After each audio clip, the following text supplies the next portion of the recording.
Michelle Marie McGrath.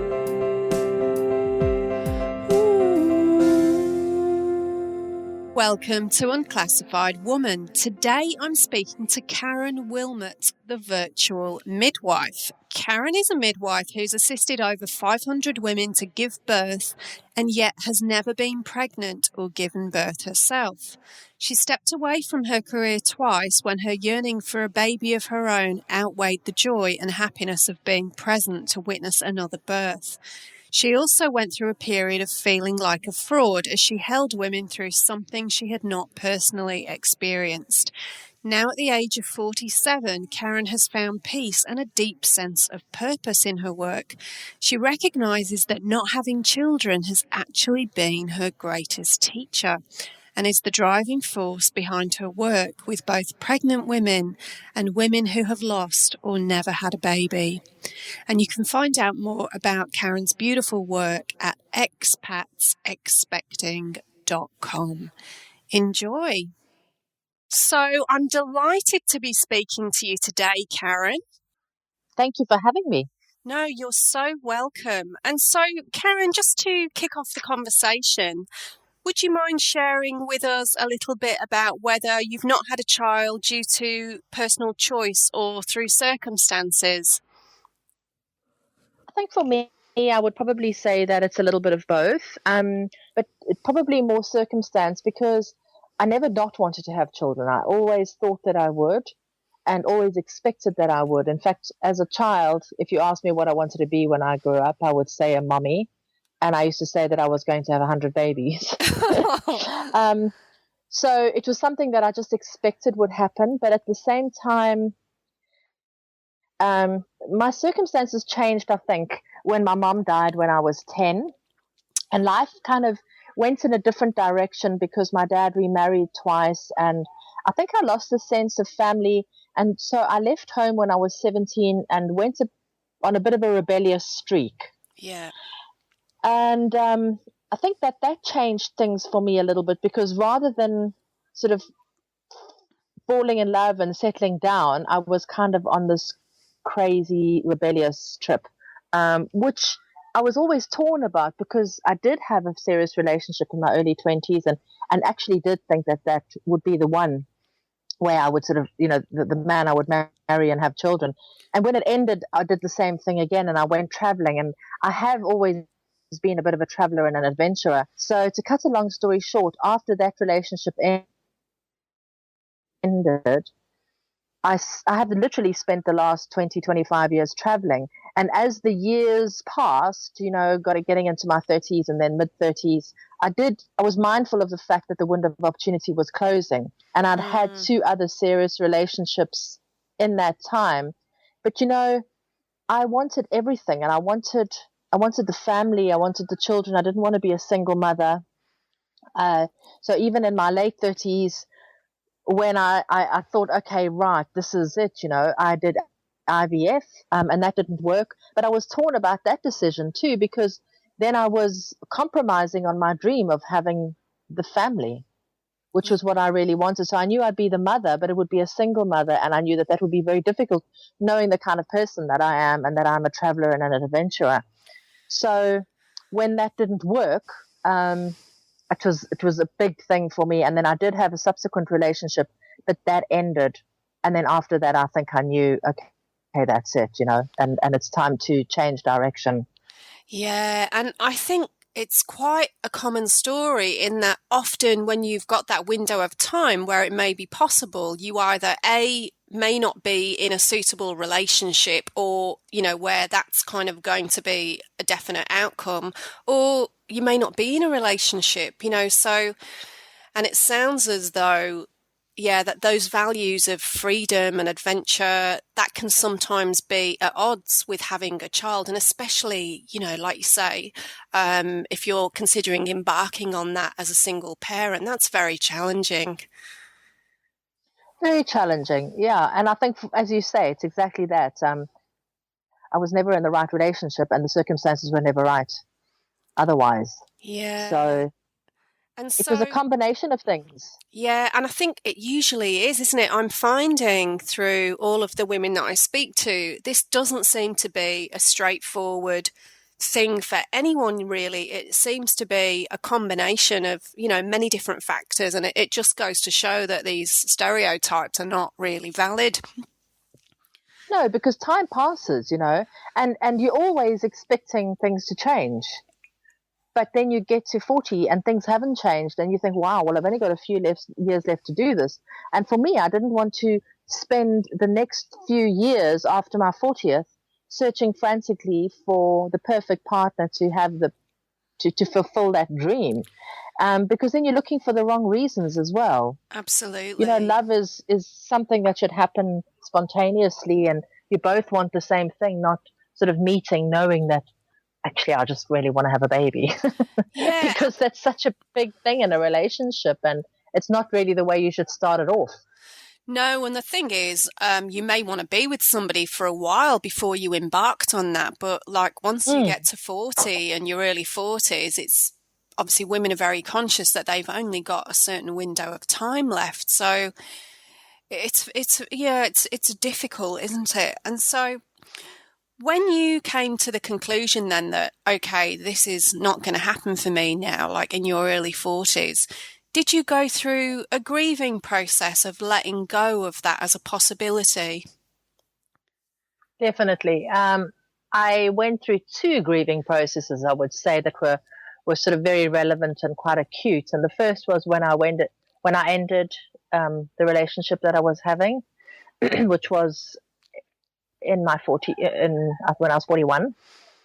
And then I knew, that was it, because I knew I had to give myself a period of grieving before I could look for another relationship. And that was the last thing on my mind at the time. Yeah. So there was quite a deep period of mourning then, and moving on and readjusting and recalculating and sort of everything. And then again, in 2011, so 4 years ago when my dad died, was, I think, a culmination, really, because what I found myself feeling there was orphaned in a way, and a sense of a loss of identity, because I wasn't anybody's daughter, I wasn't anybody's mother, I wasn't anybody's wife. So I was kind of, who am I? What am I? And I'm nothing. If I'm none of those things, what am I? So that was probably the biggest and hardest one. But beautiful, because I've come through it and so clear now that I'm not necessarily any of those labels, but I'm just me. And I'm so much more than those labels, because they're just words and they are just labels. Absolutely. But we do attach, don't we, to them as part of our identity, or, our society does. And this is the message that we're given, really, from being children. That's how, through our media and just through our social interactions, through our education, all of that, our families, our peers. For women in particular, we're taught to believe that being a wife and mother should be a central driving force of your life. Otherwise, where's the meaning in your life and what's wrong with you, and all of these kind of messages that women often receive. And I think it was harder because I was working so closely with mothers, in my role as a midwife. That was my daily grind. Every single day I was with a woman who was in some stage of pregnancy or had just had a baby, or very often I was with her when she was giving birth. So I was constantly faced with this. So it was in hindsight, a beautiful way of healing, but at the time, incredibly painful. Yeah. Incredibly difficult to navigate my way through that and to answer those questions, because it goes without saying that every woman I work with asks me if I have children of my own. Absolutely. Yeah. You just can't get away from the topic when you're working as a midwife. No. So it didn't matter if I wanted to get away from it. It was just thrown at me constantly. So like I say, in hindsight, I can say it was great and very helpful, but at the time, really difficult, but good, because during that first period of grieving with one of the ladies that I was seeing, she encouraged me to see myself, or to see the mother that I already was. She said, but you're already a mother. You're not a mother to children. You don't have your own babies, but you're nurturing, you have that maternal energy, embrace it, use it. And it allowed me to expand in my work as a midwife to do that. So I really did. I mean, my tagline for the business that I ran when I was working in the Middle East was mother to mothers. So I was essentially mothering those mothers. And it was beautiful because I was just engaging and harnessing all that nurturing maternal energy and love and caring that I had. And it was helping me so much, even though it was so painful at the time. It really filled a space that it needed to fill. Yeah, beautiful. I mean, that must have been such an intense time. What helped you to navigate that process? Did you have any particular practices or, healing modalities or anything that helped to support you through that? Yoga, breathing and chanting were incredibly helpful for me. I was teaching prenatal yoga, and it was a beautiful way of me connecting. And especially when I was going through that period of grief, there were many days where I'm sure that anybody who's been through any sort of grief or depression understands that you just don't want to get out of bed and you don't want to do anything. And so often I would wake up and think, I just can't do this. I can't teach another class. But I had to, because that was how I earned my living. And I would get there and know that I had to calm and center myself and put myself into that place where I could teach authentically and give out what I wanted to give. So for that hour, I found myself feeling okay. And very often, even after the class, the effect would last for hours.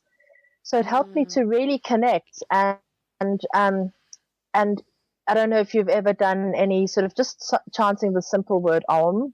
Yeah, love it. Which, when you're doing it, you can't think of anything else really except that sound that you're hearing and feeling it in you. And so often that would be the 60 seconds in my day where I felt okay, like totally okay. So it was beautiful because I finished chanting and I'd sigh this beautiful sigh of relief and think, oh, it's going to be okay. And then another little voice would say, and if it's not okay, it's not the end. So I would just keep going. Yeah, it's so true. And that sort of chanting practice, that tool to bring you into the present moment. And like you say, everything is fine in the present moment, and it is going to be okay in the present moment, isn't it? Absolutely. Yeah. And I think if I hadn't have had that bringing me back into the present moment, I would have sunk into a very deep, dark hole. I mean, I was in quite a deep, dark place anyway, but that kept me coming out. I had to keep coming to the top and peering over the edge, so there was constantly something keeping me out of it. And eventually I climbed over and I've never been back. And that's such a relief. Yeah. And with your comment about, you said your tagline was like mother to mothers, and the fact that we've all got those mothering, nurturing abilities that we're using in different ways in our life. And obviously you're using that in a very specific, obvious way in the work that you're doing. And so how else would you say that you use those qualities in other parts of your life? Well, as you know, I also run these retreats called Finding the Mother Within with a friend of mine, Michelle. And that was initially quite difficult for me because I met Michelle and we discussed doing some retreats together. And I came home and meditated on and, sort of put it out there, sort of saying, guide me as to what is needed, and had this very vivid, very clear dream that to do workshops for women who had either lost babies or never had them. And I woke up and I thought, well, I can't do that. No, absolutely not. That's my thing. It's very personal. It's very vulnerable for me. And I didn't want to put myself into that place because I don't speak to, up until recently, I wouldn't speak to many people about my own childlessness. It was something so personal that it was only my very close friends who knew my story, and that was how I wanted to keep it. But it kept on coming back at me, and so I thought, well, maybe this is it, we'll do it. And we've done 2 so far. We did the first one in Bali in April of this year, and then another one in Australia a few weeks ago.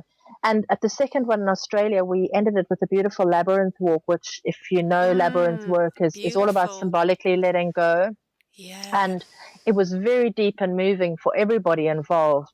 And I was just filled with this incredible sense of absolute gratitude and love, and a deep sense of knowing that I had to keep doing this, and that actually it was perfect for me. It was like a full circle moment where, I had seen my work as a midwife and woman with babies, and this is two separate things, but they're so interlinked actually, because everything I've done in my work as a midwife has opened me up to an understanding that really has helped me to move through my own grief, and that gives me something. And I think also it made me realize, initially we had just targeted women who hadn't had children, a bit like myself, through circumstance. But when I was there, we had ladies who had been trying and had miscarriages. And I've held so many women through miscarriage and through stillbirth, and women who've lost babies during pregnancy or shortly after birth. And I've held them through that grief. And I was like, this is the place of healing, because there's nowhere in society that honors that, especially miscarriage. So women are expected to just move on and get on with it, or you can try again, without honoring that was a baby and it was special. So, our Mother Within retreats have really expanded to include those women as well who've lost babies, to just give them a place to grieve. It's almost like, it's just honoring that loss, and it's for her as a mother and for the baby. So we did some beautiful processes, deeply healing, deeply beautiful. No, it's so important and so powerful to create those sacred spaces for women to share like that. I mean, women's circles and groups like that, it's so important often for people to be witnessed and heard. So it's so beautiful. And so, I mean, it's wonderful. So obviously with meaning and purpose, we're conditioned to believe that, that is the path to fulfillment, often being a mother. And so you're working in a very obvious way, still obviously completely related to that theme. I mean, it really is like a soul path. And so what would you advise women who, when they come to the point where they realize like maybe they've got inexplicable infertility, or it's circumstantial, or, for so many reasons, if they're coming to terms with the fact that they're not going to have children, what would you recommend that they do or focus on as the first few steps to move forward with that process? I would say opening our mind and our heart and our eyes to what we have rather than what we don't have. It's so easy for us to focus on the one thing we don't have, which is a baby that we want so badly. And yet it closes us down to all the other amazing, beautiful things that we have in our life. Like, for me to think that I have assisted hundreds and hundreds of women into becoming a mother. How beautiful is that? How many people get to experience that? And it doesn't matter that so often I was saddened by that, or that it touched something in me that made me think, oh, I want this so badly. It's still such an honor and a privilege. And I'm so blessed. So it took me a while I had to shift my perspective and reframe my life. I don't have a baby of my own, and I'm never going to, but I have had the privilege of being with hundreds of women in that process, and how much I've learned from that, how much I've grown. It's every single one of those births and deaths have changed me on some level. Absolutely. And obviously the process of giving birth, it's a very creative act. It's a very traditional way of expressing our creative feminine energy and force in that way. So How would you say that you creatively express yourself? Well, I'm an incredibly creative person anyway. I mean, so I think I'm constantly creating my own life and Yeah. my own lifestyle, Yeah. which I can do because I don't have children. Like, as you know, I've just recently moved to Bali, and I can travel. I can create stuff, and well, when I was living in the Middle East, I created a business, the Mother to Mothers business, which was supporting all those women. And I was the first person to do anything like that in Muscat, Oman, where I was living. So that really was an incredible, now I can see it, it was an incredible creation. It was something that I birthed. And it was birthed during that time of grief. So it was very significant and symbolic and meaningful for me. It did get to a point where I felt I had to leave and create something new, but now I'm in the process of creating a new and better way of doing what I did there. So what I discovered when I was working with women there, I ended up working mainly with expats. So I'm now creating something called the Virtual Midwife so that I can reach out to more women globally, and specifically those in remote areas, and assist them online to provide support and information about being pregnant in foreign countries, not currency. And and also, we've created this beautiful Finding the Mother Within retreat, which was also something that I truly believe that I was meant to do, and having the resources to do that. So yes, I think I'm constantly creating something and nurturing that creative energy. And having the freedom, I guess, to do that. So what do you feel are the major benefits? I mean, I know that of not having children, I mean, you've explained the fact that, you've been able to move to Bali and create a new lifestyle for yourself there. So having that freedom to travel, I mean, obviously that's a major benefit, isn't it? Yeah, and I think also, when I was working in the Middle East and very busy, I wouldn't have been able to support the woman that I did during birth because I was on call. I worked it out the other day that I spent 150 weeks on call. That's 3 years.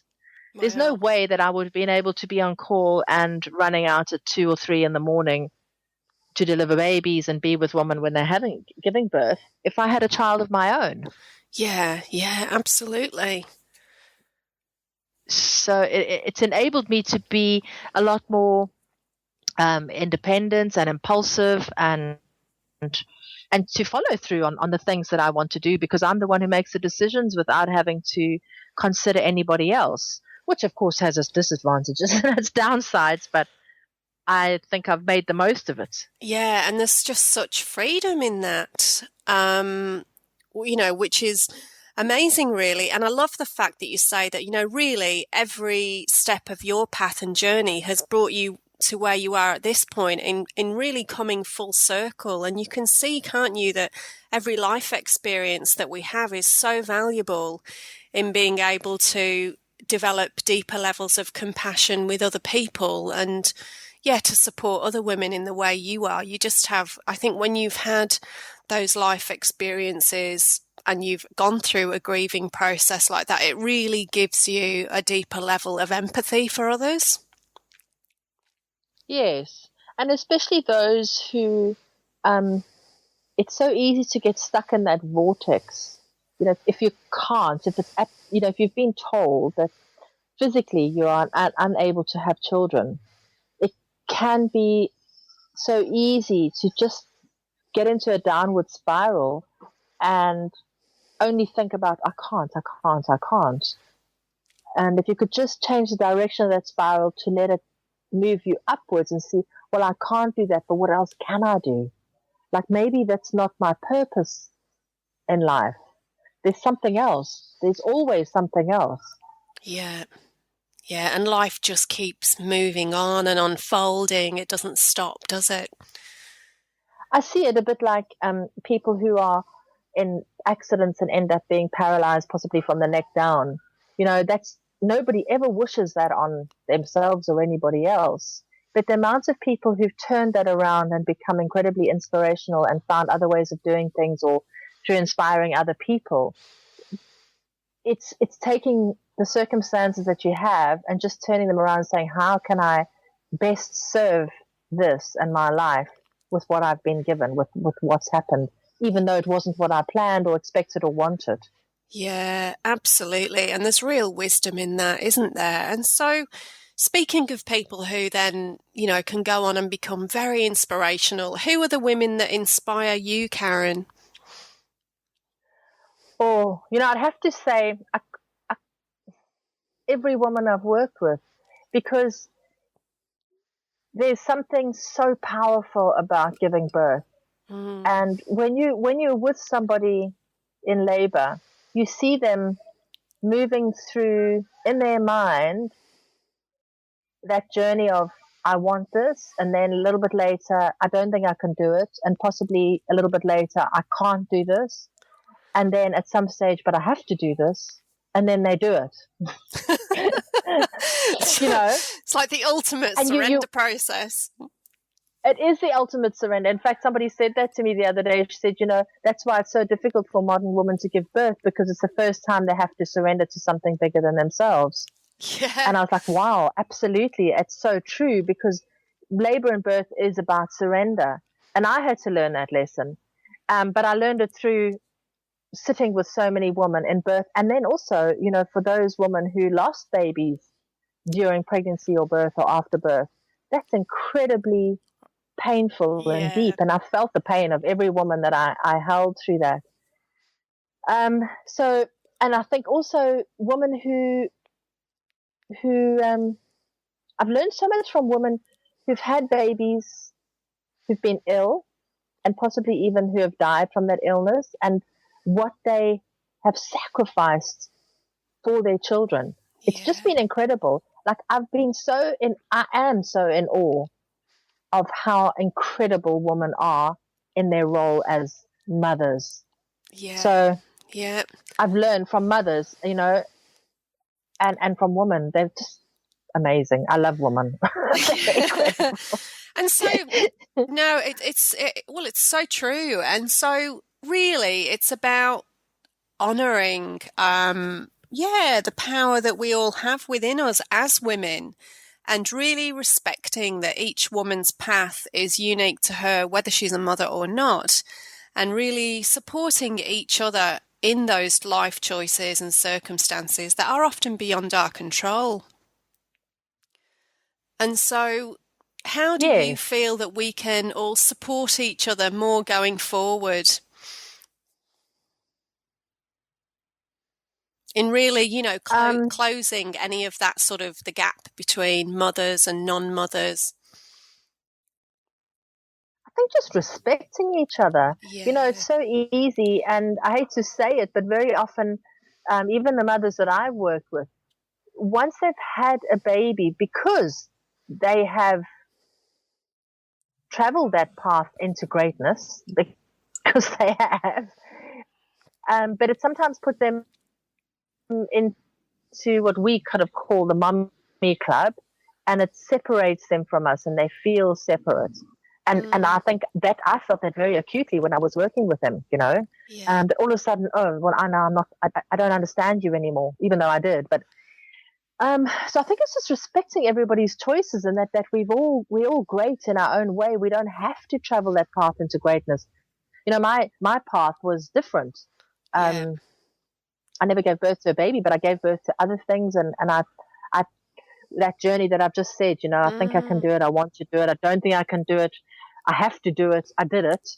I've done in other ways, with other projects, but not with a human baby. Yeah. So just respecting all of us, and we've all traveled that path symbolically somehow, and it's okay. Let's just celebrate all of our greatness and all of our creativity and ability to mother and nurture and love. Amen. Compassionately. Absolutely. And that's so right and so beautiful. So thank you so much for your time today, Karen. Really enjoyed talking to you.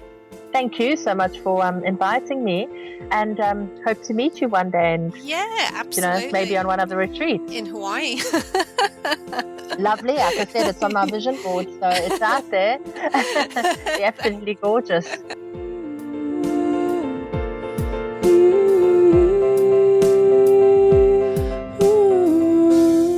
Unclassified woman.